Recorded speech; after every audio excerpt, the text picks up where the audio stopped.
ഒരുങ്ങിയതാ. ആയിരം പാദസരങ്ങൾ കേൾക്കണം നീ. അമ്മേ എന്തായാലും കൂടെ മനുഷ്യരെ പേടിപ്പിച്ചോളന്നില്ല. ഇനി ഇതിൽ കൂടുതൽ എന്ത് പറ്റാനമ്മ? ആ തള്ള എന്നോട് കിടത്തണില്ല.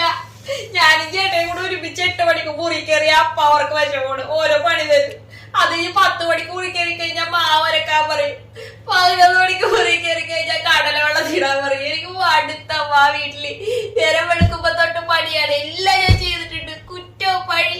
ഇപ്പൊ അവളെന്റെ തള്ളൊക്കെ വിളിച്ചമ്മ. ആ തൈര് തള്ള എനിക്കും വിളിച്ചോടുങ്ങ.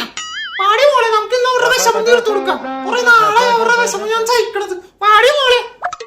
അയ്യോ അമ്മ ഇപ്പൊ തന്നെ പോവാൻ വേണ്ടിയാണ്. അയ്യോ ഞാൻ അതിനു വേണ്ടിയല്ല അമ്മ പറഞ്ഞത്. അങ്ങോട്ട് ചെന്ന അവര് നമ്മുടെ തലയെടുക്കും.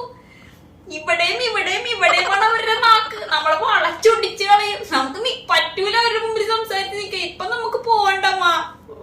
പാടി മോളെ, നിന്റെ തലനാവ് എവിടെ ഇരിക്കണമെന്ന് നിനക്കറിയാവാ. പാടി മോളെ, ഇന്ന് തീർത്തു കൊടുക്കാം അവളുടെ വിഷമം. ഓ ദൈവമേ, കൊടുക്കുന്ന യഥാർത്ഥ കാര്യം തിരിച്ചറിയാൻ കൊണ്ടാണ്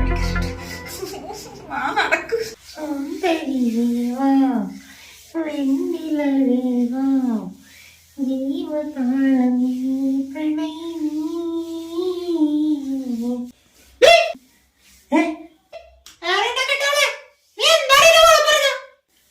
വന്നിട്ട് വേഗം